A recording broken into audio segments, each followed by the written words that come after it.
के वीडियो में हम गणित का एक महत्वपूर्ण टॉपिक है संख्या रेखा, उसके बारे में पढ़ेंगे। संख्याओं को किस प्रकार गुणा करते हैं, सम संख्याएं कौन सी होती है, विषम संख्याएं कौन सी है, उन सभी के बारे में पढ़ेंगे। तो जो आज का अपना टॉपिक है उस टॉपिक का नाम हम लिखेंगे संख्या पद्धति, यानी फर्स्ट नंबर पे अपने पास में टॉपिक हो जाएगा, उसका नाम है नंबर सिस्टम।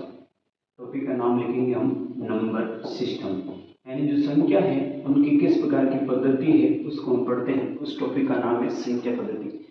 यह महत्वपूर्ण विषय है, सभी एग्जाम में पूछा जाता है। संख्या पद्धति में मेन चीज क्या होती है? अंक, यानी जो हमें अंक मिलते हैं वो अंक इस संख्या पद्धति का मूल बिंदु है। उसी अंक से हम विभिन्न प्रकार की जो संख्या है उनके प्रकार पढ़ते हैं, उनके गुणन पढ़ते हैं, भाजक पढ़ते हैं। ये सभी चीजें तभी संभव है। संख्या पद्धति के अंदर संख्याएं कौन कौन सी है, तो सबसे पहले हम पढ़ेंगे प्राकृत संख्या। फर्स्ट नंबर पे अपने पास में है प्राकृत संख्या।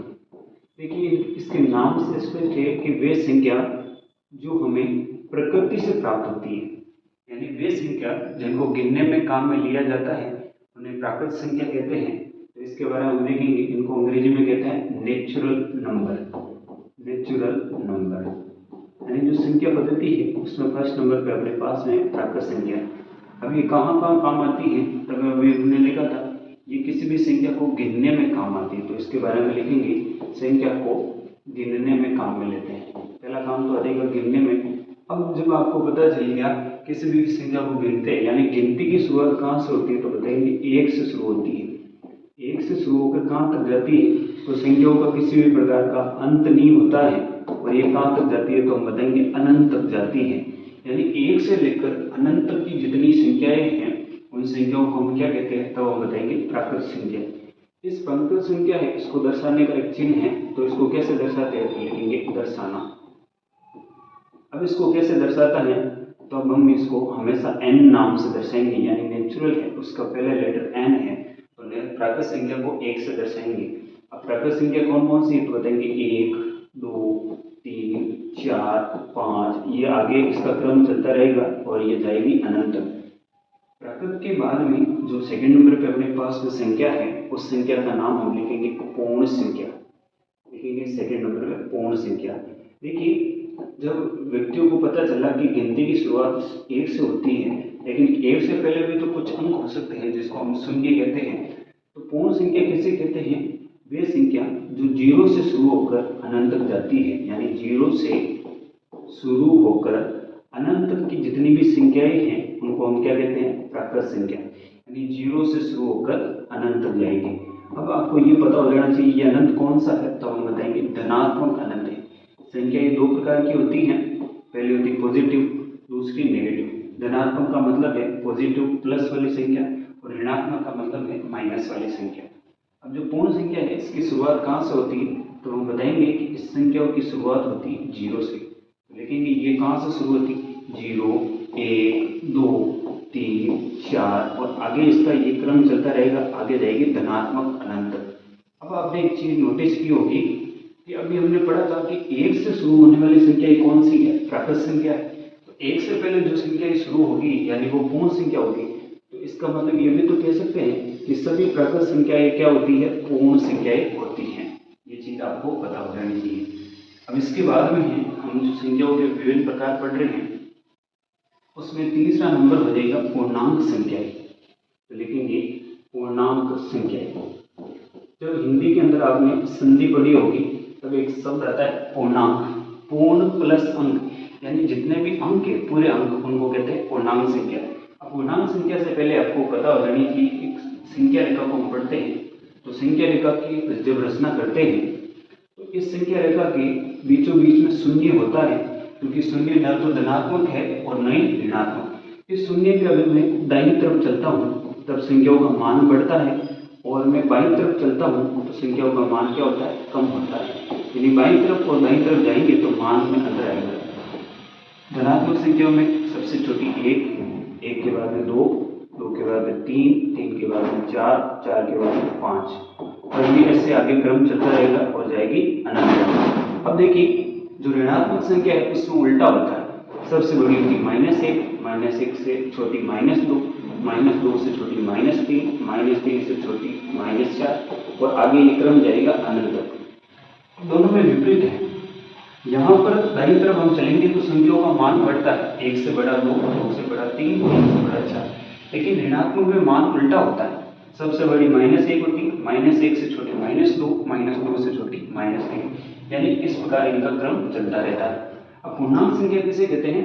जब संख्या ऋणात्मक अनंत से शुरू होकर धनात्मक अनंत तक जाती है, तो इसके बारे में हम क्या लिखेंगे कि ऋणात्मक अनंत से लिखेंगे, ऋणात्मक अनंत से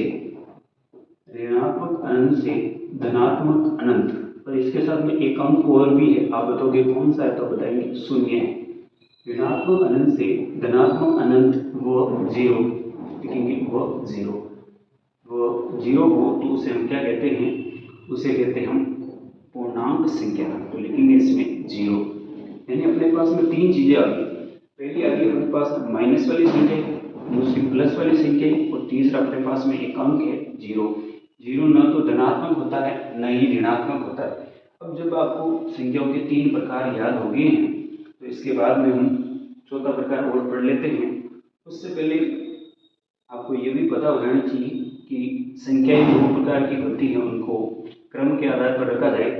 तो संख्या एक होती है पहली सम संख्या। फर्स्ट नंबर पे है अपने पास में सम संख्या। अब जो सम संख्या है इसको क्या कहते हैं? तो बताएंगे, इसको कहते हैं इवन नंबर। क्या कहते हैं इसको? लिखेंगे इवन नंबर। सम का मतलब क्या है? कोई भी चीज है उसको बराबर भागों में बांटना। तो पहली संख्या है अपने पास में सम संख्या। अब सम संख्या किसे कहते हैं?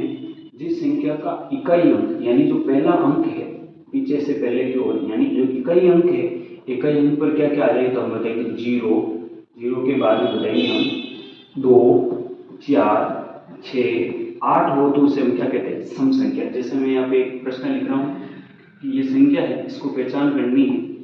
मैंने लिखा 48,712। तो इस संख्या सम है, विषम है, इसकी पहचान कैसे करेंगे कि इसका जो इकाई अंक है, इसका इकाई अंक कौन है? तो हम बताएंगे इसका इकाई अंक 2 है। और अभी हमने देखा था जिस संख्या का इकाई अंक 0, 2, 4, 6, 8 हो उसे सम संख्या कहते हैं। इसी का उल्टा होता है संख्या जिसका नाम लिखेंगे विषम संख्या। लिखेंगे विषम संख्या। देखिए विद्यार्थियों, विषम संख्या किसे कहते हैं? इसको अंग्रेजी में कहते हैं ऑड नंबर। Odd number. अब विषम संख्या सम संख्या की जस्ट उल्टी है, यानी जिस संख्या का इकाई अंक, लिखेंगे इकाई अंक। अब जिस संख्या का इकाई अंक क्या क्या होता है? तो बताएंगे 1, 1 के बाद में 3, 1, 3 के बाद में 5, 5 के बाद में 7, 7 के बाद में 9। यानी जिस संख्या का इकाई अंक अपने पास में 1, 3, 5, 7, 9 हो उसे हम क्या कहते हैं? विषम संख्या। और जिसका इकाई अंक 0, 2, 4, 6, 8 हो उसे हम कहते हैं सम संख्या। और सम और विषम आपको पता चल गया होगा कि इकाई अंक को देख हम पहचान कर सकते हैं कि कौन से सम है और कौन से विषम है। अब देखिए उसके बाद में जो गणित का महत्वपूर्ण चैप्टर है उसके अंदर एक संख्या आती है, किसी ने पढ़ी होगी, उस टॉपिक के अंदर हम पढ़ेंगे परिमेय संख्या। फर्स्ट नंबर हम लिखेंगे परिमेय संख्या। ये आपने स्कूल समय में भी पढ़ी होगी। परिमेय संख्या क्या होती है? उससे पहले आपको भाग के उदाहरण या भिन्न के उदाहरण पता हो जाने चाहिए। भिन्न क्या होती है? किसी भी चीज के पूरे भाग में से छोटे से भाग को दर्शाना भिन्न कहलाता है। जैसे मैं यहाँ पर एक बॉक्स की रचना कर रहा हूँ, इस बॉक्स में अगर मैं पूछूं कि इसके पूरे टुकड़े कितने हैं, तब आप बताओगे इसके पूरे टुकड़े हैं 4। 4 में से मैं कहता हूँ कि एक टुकड़ा मैंने किसी को दे दिया है, तो आप बताओगे कि अपने पास में कितने टुकड़े बचे? तो हम बताएंगे 4 में से 3 टुकड़े बचे। अब जो भिन्न है, भिन्न को जब भी कभी लिखा जाता है तो ऊपर की ओर जो अंक होता है उसको कहते हैं अंश, और नीचे जो अंक होता है उसको कहते हैं हर। ऊपर वाले को कहते हैं अंश और नीचे वाले को हर। अब जो अंश और हर है इसमें आपको ये ध्यान हो जाना चाहिए कि हर के अंदर पूरे भाग को दर्शाया जाता है। जैसे इस बॉक्स के अंदर पूरा भाग कितना है? तो बताएंगे 4 भाग है, वो पूरा है। 4 में से कितने भाग पर कलर किया हुआ है? तो बताएंगे 1/4। अब कितने पर कलर नहीं किया तो इसको हम ऐसे भी दर्शा सकते हैं 3/4 भाग है उस पर कलर नहीं किया हुआ। ये नॉर्मल सी जानकारी है जो आपको विद्यालय समय में पढ़ा दी गई होगी। अब जो परिमेय संख्या है, इस परिमेय संख्या में महत्वपूर्ण चीज क्या है? भिन्न है। भिन्न का मतलब होता है भाग। अब भाग को कैसे पढ़ेंगे? परिमेय संख्या किसे कहते हैं तो हम बताएंगे ऐसी संख्या जिसे p बटा q यानी भिन्न के रूप में लिखा जाता है और p और q पूर्णांक होने चाहिए, यानी प्लस के हो सकते हैं, माइनस के हो सकते हैं और जीरो भी हो सकता है। और जो q है, q का मान क्या नहीं होना चाहिए, तब हम बताएंगे जीरो नहीं होना चाहिए। तो परिमेय संख्या के बारे में लिखेंगे ऐसी संख्या, कैसी संख्या तो बताएंगे ऐसी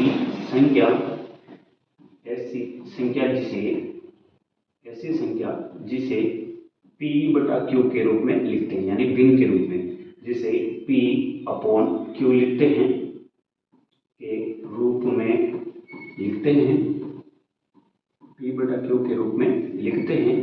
अब ये तो हमने लिख दिया कि भिन्न के रूप में होती है, और क्या लिखते हैं तो लिखेंगे जहां p और q पूर्णांक होता है।